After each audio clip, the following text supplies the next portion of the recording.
Pujian kita Engkau Allah yang besar.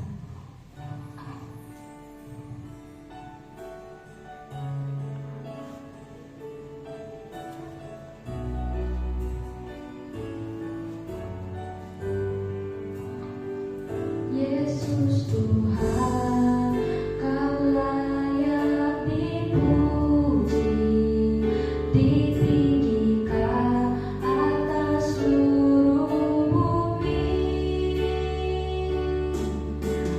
Ajaib kuasa-Mu, ya Allahku, ku kagum hormat padamu. Yesus Tuhan.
dan Engkau memberkati ibadah ini dari awal, pertengahan hingga pada terakhirnya.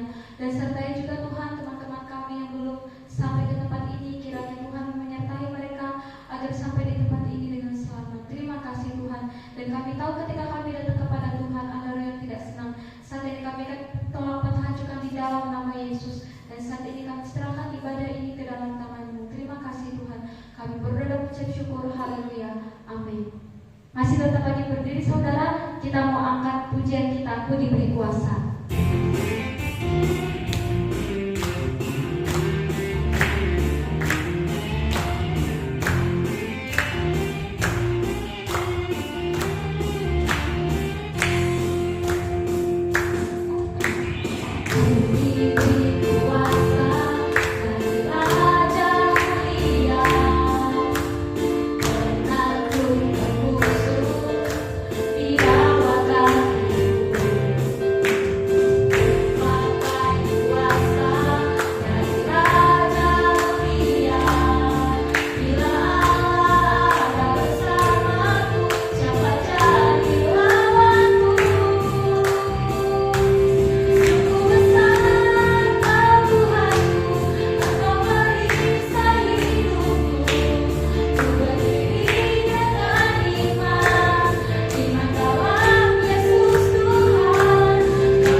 Aku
memberikan sebagian berkat dari yang telah kami terima daripada-Mu Tuhan. Kiranya Engkau memberkati persembahan ini supaya menjadi asap rupa yang harum di hadapan-Mu. Terima kasih Tuhan, kami siap memberi hanya di dalam nama Tuhan Yesus. Haleluya. Amin. Bagi yang bertugas saya persilakan diiringi dengan pujian Jalan Hidup Orang Benar.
Padamu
saat kita lemah, di saat kita takut, Tuhan Yesuslah yang menjadi sandaran kita.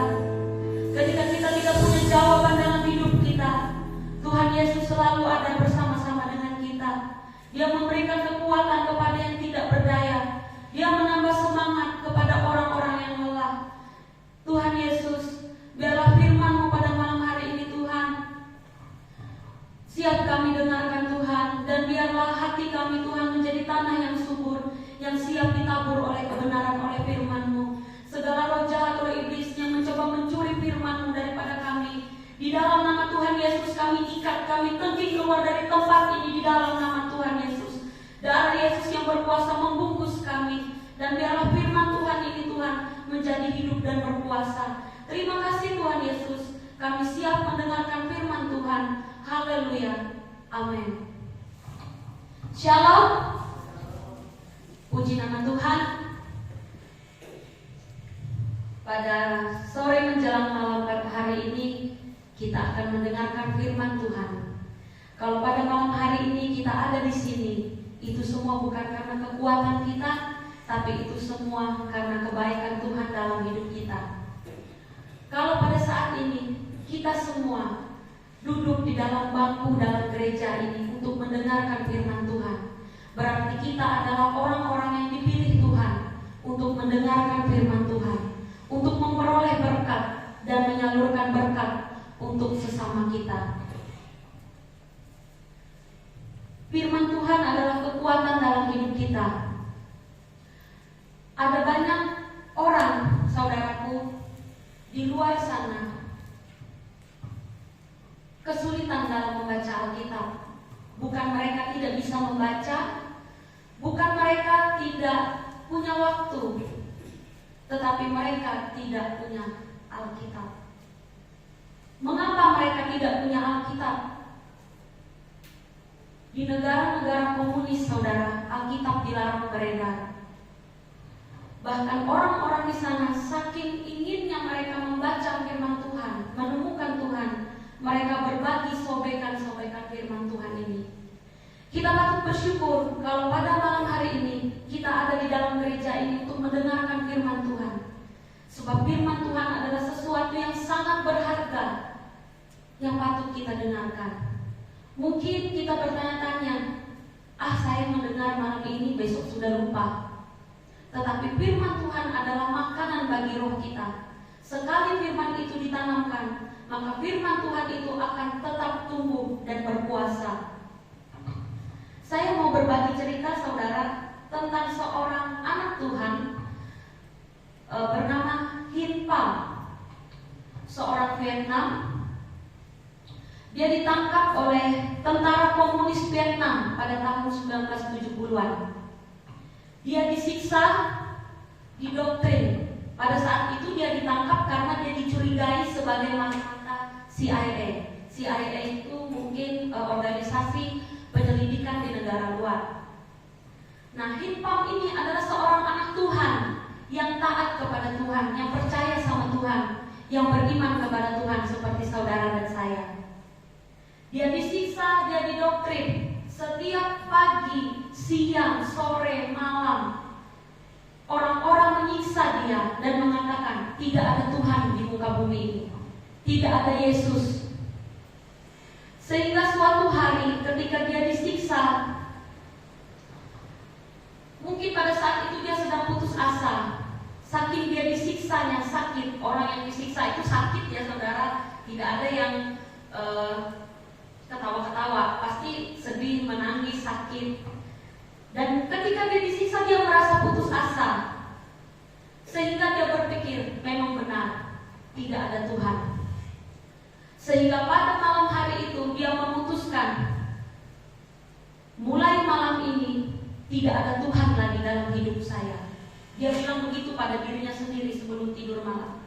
Saya tidak akan berdoa lagi, saya tidak akan mencari Tuhan lagi, karena Tuhan tidak ada.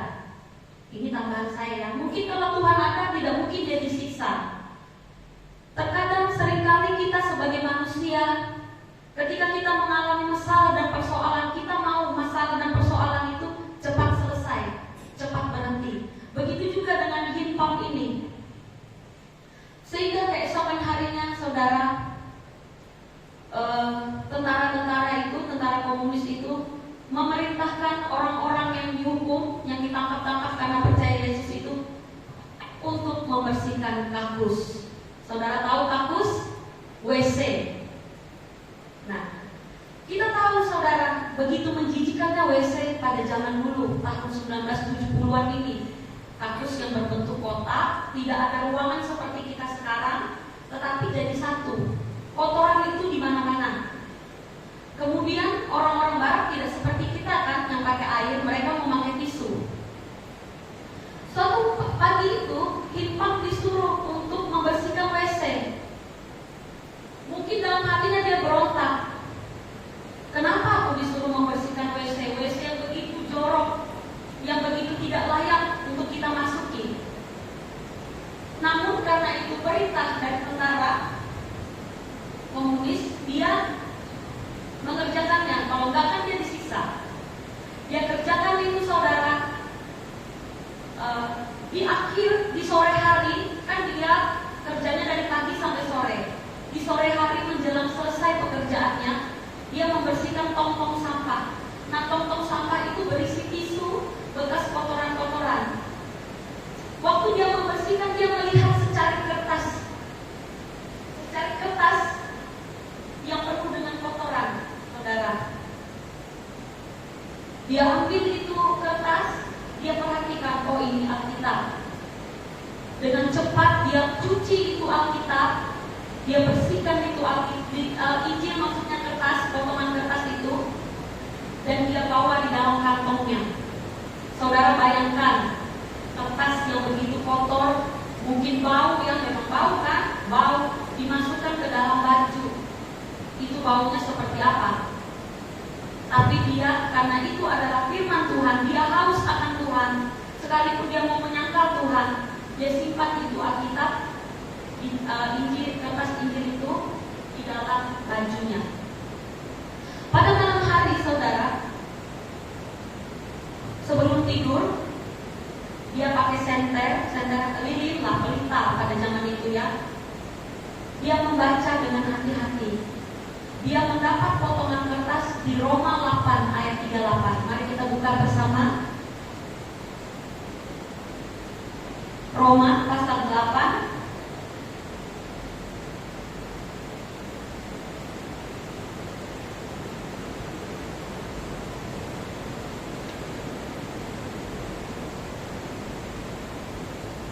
Roma pasal 8 ayat yang ke-28. Dia mendapat potongan kertas ini. Kita tahu sekarang bahwa Allah turut bekerja dalam segala sesuatu untuk mendatangkan kebaikan bagi mereka yang mengasihi Dia, yaitu bagi mereka yang terpanggil sesuai dengan rencana Allah. Ketika dia membaca potongan ayat ini, saudara, dia menangis. Dia menyadari bahwa Tuhan masih ada dalam hidupnya. Memang dia berpikir tidak ada Tuhan lagi. Kalau ada Tuhan, kenapa masih ada masalah? Kalau ada Tuhan, kenapa saya masih dihina? Kalau ada Tuhan, kenapa saya harus dipukul, dihajar? Tetapi firman Tuhan berkata kepada Him pada malam itu, kita tahu sekarang bahwa Allah turut bekerja di dalam segala sesuatu. Di situ dia menangis, dia berdoa kepada Tuhan, dia minta ampun sama Tuhan, sehingga ada perubahan karakter ketika dia bertemu dengan Tuhan melalui ayat Alkitab ini, ayat kitab ini. Setiap hari dia menawarkan diri kepada tentara penjaga kamarnya, tugaskan saya untuk membersihkan kampus, membersihkan WC. Jadi setiap hari semenjak hari itu dia membersihkan WC. Dan setiap hari pula dia mendapatkan potongan-potongan Alkitab ini, saudara. Dan itu dia cuci, dia baca setiap malam sebagai untuk bahan dia saat teduh. Bagaimana dengan kita pada saat malam hari ini? Apakah kita rindu untuk bertemu dengan Tuhan? Adakah hati kita mencari Tuhan seperti ini? Saudara, di dalam keadaan yang terhimpit, di dalam keadaan yang sulit. Dia sangat lapar dan haus akan firman Tuhan. Bagaimana dengan kita? Kita bisa membaca firman Tuhan dengan bebas. Kita bisa membaca firman Tuhan dari pagi sampai malam, sampai siang lagi, sampai pagi lagi bebas. Tidak ada yang larang. Bahkan kebanyakan dari kita disuruh untuk membaca firman Tuhan. Adakah dari kita yang membaca setiap hari? Di sini saya perlu menjelaskan, kita tahu sekarang. Kapan kita tahunya, saudara? Sekarang. Sekarang waktunya. Kita tahu bahwa Tuhan turut bekerja dalam segala sesuatu. Segala sesuatu ini adalah segala hal yang ada dalam hidup kita. Mau itu baik, buruk, suka maupun duka. Mungkin pada saat malam hari ini, saya tidak tahu apa motivasi kita ke gereja. Apakah kita karena disuruh orang tua, bukan dari keinginan hati kita? Apakah kita harus bertengkar dulu di rumah? Apakah kita harus, Tuhan aku malas ke gereja hari ini? Apakah kita berdebat dengan hati dan pikiran kita sendiri untuk ke gereja? Tetapi Tuhan mencatat di sini, Allah turut bekerja. Kalau kamu dimarahin orang tuamu untuk karena kamu tidak mau ke gereja, Tuhan turut bekerja melalui orang tuamu untuk kamu bertemu dengan Tuhan. Mengapa Tuhan bekerja di dalam segala sesuatu? Yang pertama, untuk mendatangkan kebaikan. Contoh di dalam Alkitab, ada seorang anak Tuhan bernama Yusuf, di mana Yusuf ini dijahatin oleh saudara-saudaranya. Dia dibuang sehingga dia menjadi pelayan di rumah Potifar. Ketika di rumah Potifar, dia bekerja dengan baik. Namun istri Potifar ini suka dengan Yusuf, sehingga menuduh Yusuf, sehingga Yusuf dimasukkan ke penjara. Di penjara dia menolong 2 orang, kepala juru minuman dan kepala juru roti, untuk mengartikan mimpi mereka. Ketika Yusuf mengartikan mimpi mereka, Yusuf berkata kepada mereka, ingatlah akan aku ketika kamu sudah berjaya nanti, ketika kamu sudah keluar dari tempat ini. Tetapi apa saudara? Mereka lupa sama Yusuf. Sebagai manusia saudara, di Alkitab tidak dicatat betapa sedihnya hati Yusuf ketika dia dibuang oleh saudara-saudaranya, dipukul, mungkin dia dihina. Kita tidak mencatat saudara, tetapi Yusuf adalah seorang manusia. Dia anak Tuhan, tetapi dia manusia sama seperti kita, punya perasaan. Ketika dia dipukul, dihajar, dia menangis. Tuhan, kenapa aku harus menghadapi ini? Mungkin dia berkeluh kesah, tetapi dia tetap percaya kepada Tuhan. Sehingga apa saudara? Di dalam penjara, di dalam kesesakannya, dia tetap berseru sama Tuhan. Hingga pada akhirnya dia menjadi pimpinan kedua di Mesir setelah Raja Firaun. Jadi kesulitan-kesulitan, kesesakan yang dia alami itu untuk mendatangkan kebaikan. Kebaikan bagi siapa saudara? Bagi kita semua yang mengasihi Dia. Adakah kita di ruangan ini mengasihi Tuhan Yesus?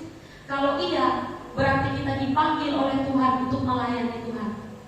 Kita dipanggil Tuhan untuk mendengarkan firman Tuhan, bukan untuk berkat bagi diri kita sendiri, tetapi berkat bagi orang lain, bagi teman-teman kita.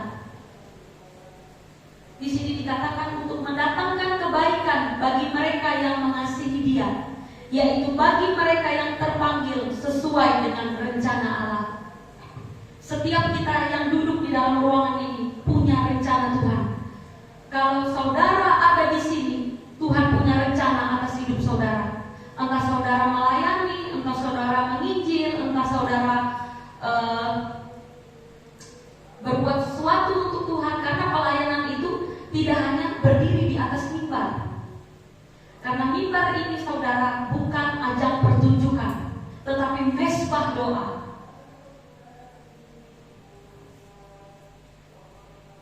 Kita menari, kita menjadi singer mungkin, kita menjadi WL, kita menjadi pemain musik.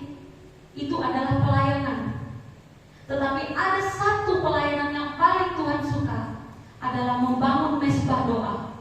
Jadi ketika kita ada di mimbar, ketika kita ada di sini, itu bukan tempat kita menunjukkan, ini loh saya hebat menari, ini loh saya hebat bermain musik, ini loh saya hebat menyampaikan firman Tuhan, ini loh saya yang penuh urapan. Bukan, saudara. Tetapi mimbar ini adalah mesbah doa. Ketika kita pelayanan, semua yang kita lakukan adalah untuk Tuhan. Ketika saya berkhotbah, saudara, saya tidak punya hati untuk menasehatin saudara. Tetapi firman Tuhan itu, prinsip saya adalah firman Tuhan itu yang saya sampaikan, yang terutama itu untuk saya, dan saya bagikan untuk saudara. Dan ketika saya menyampaikan firman Tuhan, saya tidak mau menonjolkan diri saya, tetapi saya mau menonjolkan pribadi Yesus. Saya mau kita semua mengenal Tuhan Yesus, mencari Tuhan Yesus, seperti him ini, saudara.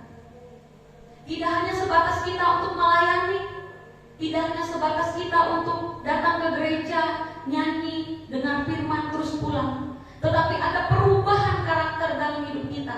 Itu yang saya rindukan ketika saya datang ke gereja. Dan mari kita buka ayat yang lainnya dalam Kejadian 50 ayat 20.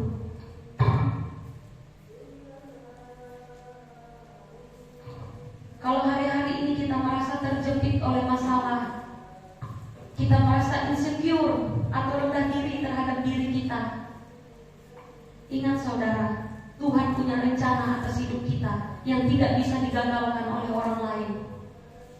Kita buka Kejadian pasal 50 ayat yang ke-20.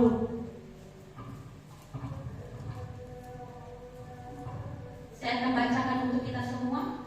Memang kamu telah mereka-rekakan yang jahat terhadap aku, tetapi Allah telah mereka-rekakannya untuk kebaikan, dengan maksud melakukan seperti yang terjadi sekarang ini, yakni memelihara hidup suatu bangsa yang besar. Saya ulangi, memang kamu telah mereka-rekakan yang jahat terhadap aku. Ini adalah pernyataan Yusuf kepada saudara-saudaranya ketika saudara-saudaranya bersedih karena kehilangan ayahnya. Yusuf berkata kepada saudaranya, memang kalian sudah mereka-rekakan yang jahat, kalian sudah menyiksa aku, membuang aku, tetapi Allah telah mereka-rekakannya untuk kebaikan. Tuhan merubah sesuatu yang buruk, yang jelek, menjadi sesuatu yang baik. Untuk apa, saudara? Untuk kemuliaan bagi nama Tuhan. Saya rindu saudara kita semua pada malam hari ini selalu merenungkan firman Tuhan. Ketika kita mendengarkan firman Tuhan, mari kita memiliki hati yang terbuka, hati yang rendah, sehingga ketika kita mendengarkan firman Tuhan, kita menerima firman itu, bukan malah tersinggung. Ada banyak saudara, ketika kita mendengarkan firman Tuhan, saya tidak berbicara tentang orang lain, tetapi saya sendiri.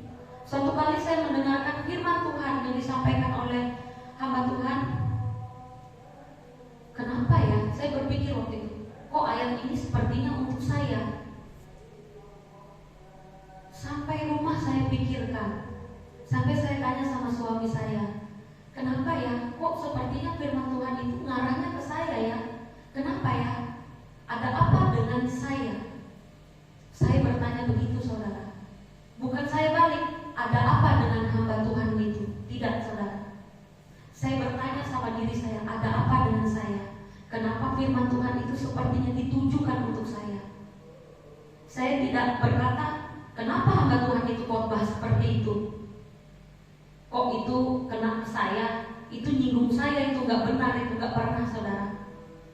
Miliki hati yang terbuka akan firman Tuhan. Karena apa, saudara? Tuhan punya rencana atas hidup kita.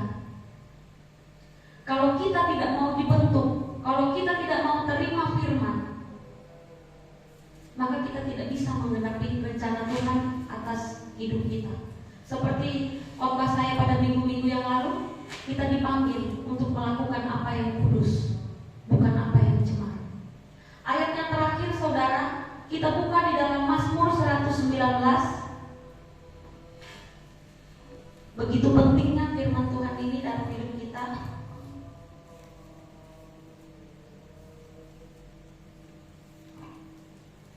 Mazmur 119 ayat 92 sampai 93.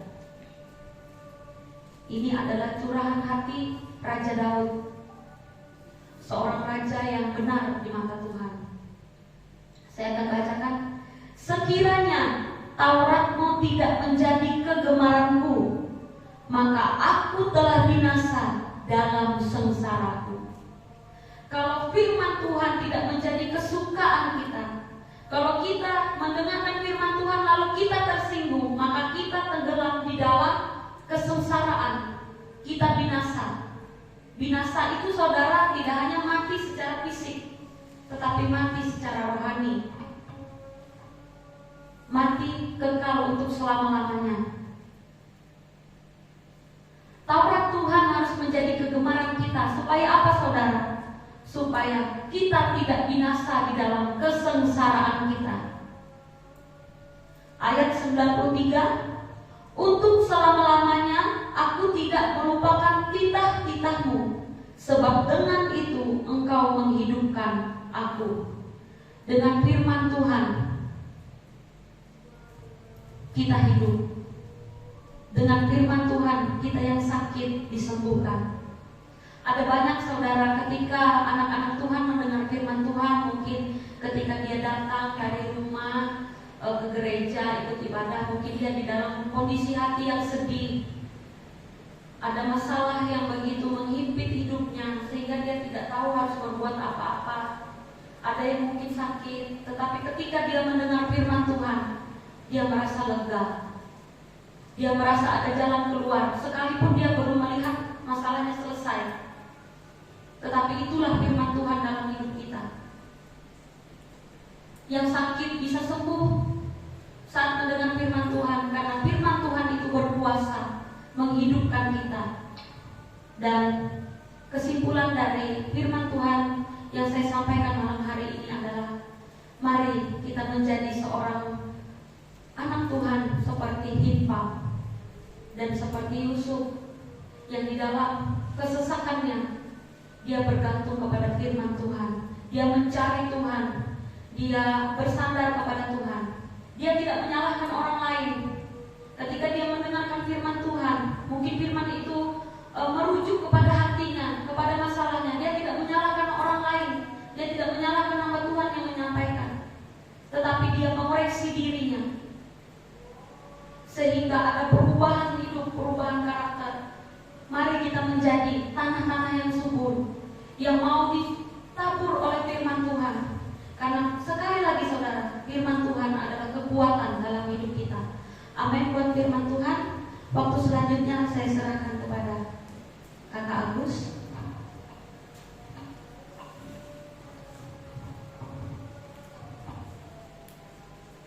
Ya, mari kita bersatu di dalam doa. Puji dan syukur kami naikkan kehadiratmu Bapa, karena Engkau selalu menyertai kehidupan setiap kami anak-anak muda di tempat ini. Terima kasih Tuhan, terima kasih Yesus. Engkau sudah menyertai ibadah kami hingga selesai, dan Engkau sudah memberkati puji dan penyembahan kami, dan kami boleh diingatkan kembali, ditegur kembali oleh firman Tuhan pada malam hari ini. Terima kasih Tuhan Yesus, memberkati kakak yang sudah menyampaikan firman Tuhan pada sore menjelang malam hari ini. Memberkati dalam pekerjaannya dan usahanya dan pelayanannya dan keluarganya. Kau memberkati. Terima kasih Tuhan, terima kasih Yesus, terima kasih Roh Kudus. Kami semua yang hadir pada malam hari ini, kami juga menyerahkan kehidupan kami pribadi lepas pribadi ke dalam tangan Tuhan. Engkau yang melihat setiap kehidupan kami, Engkau yang melihat setiap hati kami. Engkau memberkati setiap apa yang kami kerjakan, baik dalam sekolah kami, dalam kuliah kami, dalam pekerjaan kami, dalam keluarga kami, bahkan dalam pelayanan kami. Engkau tambah-tambahkan hikmat marifat kami, Engkau tambah-tambahkan talenta dan bakat yang ada pada setiap kami, sehingga kami setiap hari semakin berkembang dan kami semakin memuliakan Tuhan melalui apa yang kami miliki. Terima kasih Tuhan, terima kasih Yesus. Sebentar kami akan berpisah satu dengan yang lain. Kami percaya Engkau bersama-sama dengan kami. Engkau menuntun kami hingga sampai tempat tujuan kami dengan selamat. Dan kami menyerahkan kehidupan kami pribadi ke dalam tangan Tuhan, hingga esok hari kami boleh beribadah kembali di tempat ini. Terima kasih Tuhan Yesus, kami sudah berdoa dan mengucap syukur, dan kami akhiri ibadah kami pada malam hari ini. Haleluya, amin. Puji nama Tuhan. Ada pengumuman.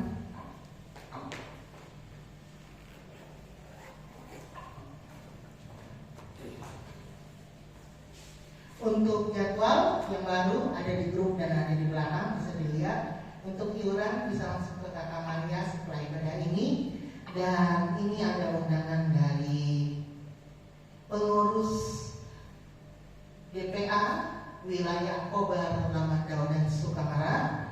Ada undangan untuk ibadah Sabtu depan pada tanggal 6 Mei 2023 pukul 17.30 atau setengah 6 sore di GBI Betani, Jalan Cilikriwut 2, Pangkalan Bun.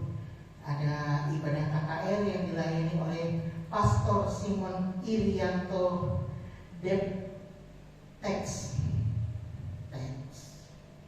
dari GBI Pasir Koja, Bandung. Bagi saudara-saudara yang mau ke sana, boleh, atau mau ibadah di tempat ini tetap ada sesuai dengan jadwal yang ada. Demikian yang dapat saya sampaikan. Selamat malam minggu.